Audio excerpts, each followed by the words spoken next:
예수님은 나의 왕, 나의 주인, 나의 생명이십니다. 하나님 아버지, 예수님이 제자들에게 가르쳐 주신 예루살렘 성전의 무너짐과 재난으로 인해 큰 환란이 있을 것이라는 말씀을 듣습니다. 하지만 예수님이 모든 천사와 함께 오시어 영광의 보좌에 앉은 모습을 볼 수 있는 날을 기대하며 살아가게 하시니 감사합니다. 예수님의 이름으로 기도합니다. 아멘. 오늘 읽을 말씀은 마태복음 24장과 25장입니다. 이 말씀의 핵심은 첫째, 천국 복음이 온 세상에 전파되어야 온 땅에 끝이 옵니다. 둘째, 예수님은 열 처녀 비유를 통해 천국을 설명해 주시고 달란트 비유를 통해 받은 은사를 최대한 활용해야 함을 가르쳐 주셨습니다.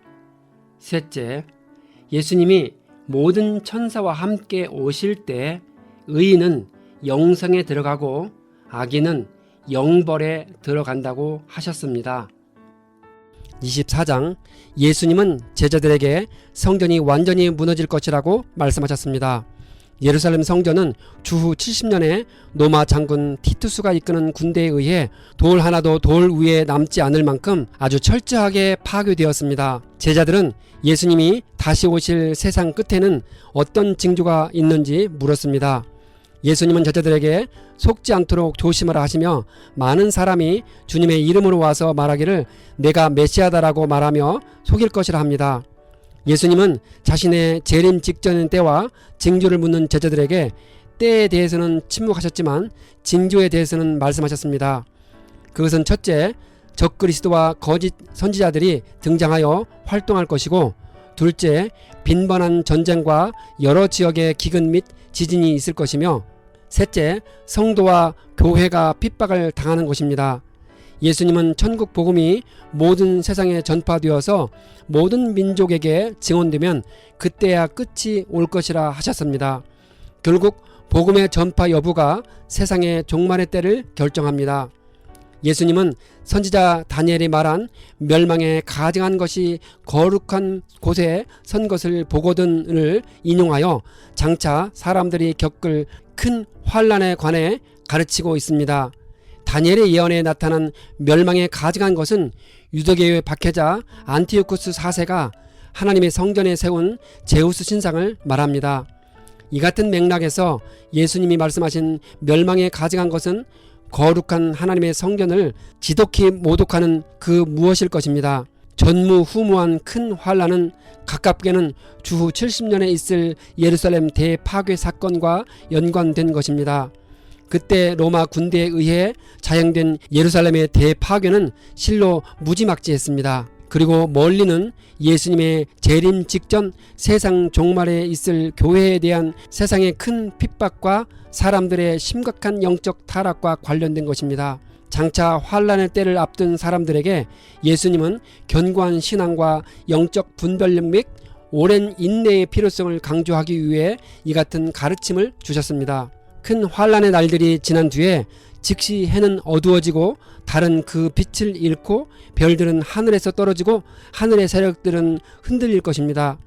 예수님의 재림 때에 실제로 천체의 변화가 일어날 것입니다. 예수님이 십자가에서 돌아가셨을 때에도 해가 빛을 잃고 온 땅에 어둠이 임하는 놀라운 기상이변이 있었습니다. 또한 데살로니가 전서 4장이나 베드로 후서 3장에 예수님의 재림시에 있을 드라마틱한 장면과 우주적 대파괴에 대해 언급하고 있습니다.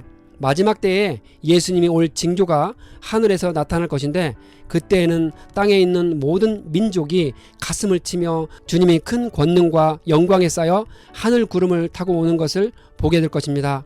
주님이 천사들을 큰 나팔소리와 함께 보내시어 사방에서 주님이 선택한 사람들을 모을 것입니다. 예수님은 무화과 나무의 비유를 통해 주님의 오심을 가르쳐 주십니다. 이 세대가 지나가기 전에 이 일이 일어난다고 하십니다.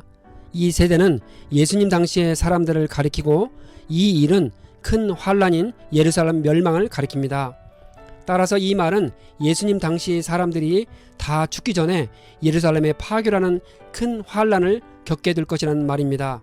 이 말씀이 선포된 때는 주후 30년경이고 예루살렘 멸망은 그로부터 40년 후인 주후 70년입니다. 그러므로 그 세대 중 상당수는 살아있는 동안에 예루살렘의 멸망이라는 큰 환란을 목격했을 것입니다. 천지는 없어지겠지만 예수님의 말씀은 없어지지 않고 그날과 그때는 오직 하나님 아버지만 아신다고 합니다. 우리는 예수님이 언제 다시 오시는가에 대해 궁금해하지만 성경 어디에도 예수님의 재림의 때를 정확히 말하고 있지 않습니다. 분명한 것은 예수님이 재림하시기 전에 천국 복음이 온 세상에 전파될 것입니다. 노아 시대의 사람들은 홍수 전에 먹고 마시고 장가하고 시집갔습니다. 홍수가 나서 그들을 모두 휩쓸어 가기까지 그들은 아무것도 알지 못했는데 예수님이 오실 때도 그럴 것입니다. 주님이 언제 다시 오실지 모르니 우리가 해야 할 일은 마지막을 준비하고 깨어 기도하는 것입니다.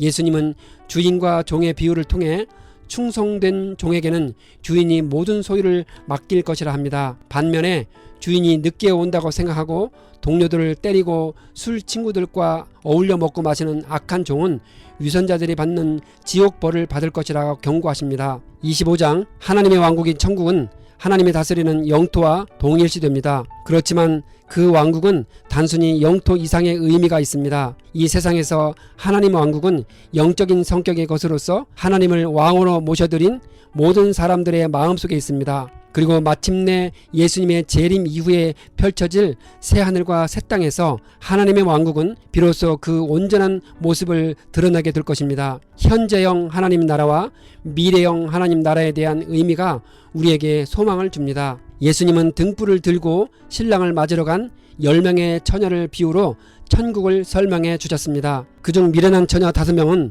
등불을 가졌으나 기름은 갖고 있지 않았습니다. 슬기로운 처녀 5명은 등불과 함께 통에 기름도 마련하였습니다. 신랑이 늦어지니 처녀들은 모두 졸다가 잠이 들었습니다. 그런데 한밤중에 신랑이 왔다는 외치는 소리가 났습니다. 미련한 처녀들이 기름 장수에게 기름을 사러 간 사이에 신랑이 왔습니다.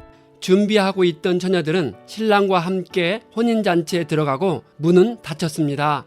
미련한 처녀들이 아무리 애원을 했지만 주님은 나는 너희를 알지 못한다 하였습니다. 예수님은 이 비유를 통해 신랑은 예수님이고 등과 기름을 준비한 슬기로운 처녀 5명은 믿음으로 예수님의 재림을 준비한 참된 신자라고 가르쳐 주셨습니다.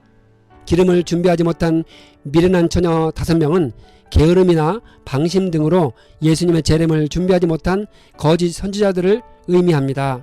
이 비유의 교훈은 첫째, 주님의 재림은 우리의 예상보다 지연될 수 있다는 것입니다. 둘째, 예수님의 재림은 우리가 전혀 예상하지 못한 때에 불시에 이루어질 것입니다. 그러므로 신자들은 오래 참는 중에 예수님을 맞이할 준비를 항상 하고 있어야 합니다. 예수님은 달란트 비유를 통해 가르쳐 주셨습니다. 어떤 사람이 여행을 떠나면서 자기의 재산을 어떤 자에게는 5달란트를 주고 어떤 자에게는 2달란트, 어떤 자에게는 1달란트를 맡기고 떠났습니다. 주인이 여행에서 돌아와 결산을 했을 때 장사를 해서 수입을 배가시킨 5달란트 받은 자와 2달란트 받은 자는 잘했다고 칭찬을 받았습니다. 땅속에 묻어둔 1달란트 받은 자는 있는 것도 빼앗기고 내쫓겼습니다. 하나님은 각각 그 재능대로 달란트를 나누어 주십니다. 많이 받고 적게 받고는 우리가 결정할 수 없는 것으로 주신 분의 권한입니다. 이 비유를 통해 깨달아야 할 교훈은 하나님께 받은 은사나 재능을 땀 흘려 성실히 활용함으로써 하나님께 영광을 돌리는 열매 맺는 신앙의 삶을 살아가야 한다는 것입니다. 하나님은 자신이 주신 은사와 기회를 가지고 우리가 적극적으로 그것을 활용하기를 원하십니다. 1달란트 받은 종은 나름대로 잘했습니다. 그는 남의 것을 도둑질하지도 않았고 자신의 것을 낭비하지도 않고 잃어버리지도 않았습니다. 그럼에도 불구하고 엄중한 심판을 받았습니다. 그는 생산적인 일이라고는 아무것도 하지 않는 불성실한 사람이었기 때문입니다. 우리는 하나님이 주신 재능을 잘 활용하여 무엇인가 생산적인 열매를 맺어야 합니다. 예수님은 모든 천사와 더불어 영광에 둘러싸여 오실 때에 영광의 보좌에 앉을 것입니다. 주님은 모든 민족을 그의 앞에 불러 모아 목자가 양과 염소를 가르듯이 그들을 갈라서 양은 그 오른쪽에 염소는 그의 왼쪽에 세울 것입니다. 그때 임금의 오른쪽에 있는 자는 칭찬을 받고 왼쪽에 있는 자는 저주를 받았다는 뜻입니다. 목자는 들판에서 양과 염소가 같이 풀을 뜯게 합니다. 그렇게 자유롭게 풀을 뜯는 과정에서 양떼와 염소떼는 함께 섞일 수 있습니다. 하지만 떠나가는 목자가 자기 양떼를 불러 모을 때 양떼는 염소떼로부터 쉽게 분리됩니다. 양떼는 자기 목자의 독특한 목소리를 알아듣기 때문입니다. 이 비유를 통해 우리가 알아야 할 교훈은 선한 일을 한다고 구원을 얻는 것은 아니라는 것입니다. 예수님은 구원의 조건으로 선한 일을 요구하지 않으셨습니다. 성경은 구원이란 우리가 하는 일의 결과가 아닌 하나님께서 하시는 일의 결과라고 가르칩니다. 우리는 우리의 행위가 아닌 하나님의 은총에 의해서 구원을 받는 것이라 합니다. 그렇지만 하나님은 구원받은 자들에게서 선한 열매를 기대하셨습니다. 구원받은 자는 자신이 받은 구원에 감격해서 다른 사람에 대한 깊은 사랑과 동정을 갖게 합니다. 그 결과 그의 삶은 자연스럽게 봉사와 희생과 선행의 삶을 살게 되는 것입니다. 예비된 영원한 불에 들어갈 마귀와 그 사자들에 대해 간단한 설명을 더하겠습니다. 마귀는 하나님께 대한 반역의 주동자로서 본래는 하늘나라의 천사장이었던 사탄을 가리킵니다. 그리고 그 사자들은 본래 천사장이었던 마귀를 추종하여 함께 타락한 천사들로 마귀를 우회해 일하는 귀신들을 가리킵니다. 예비된 영원한 불, 곧 지옥은 본래 이런 영적 피조물들을 벌주기 위해 마련된 형벌의 처소입니다. 그렇지만 하나님의 은혜를 끝까지 거부함으로써 예수님을 믿지 않는 마귀적 사상을 가지고 있는 불신자들도 결국에는 함께 들어갈 곳이 되었습니다. 결국 끝까지 하나님을 거부하고 죄의 문제를 해결하지 못하는 사람들은 영원한 형벌을 받게 되고 예수님의 피로 의롭게 된 의인들은 영원한 생명으로 들어갈 것입니다. 그래서 우리는 어떻게 살아야 할까요?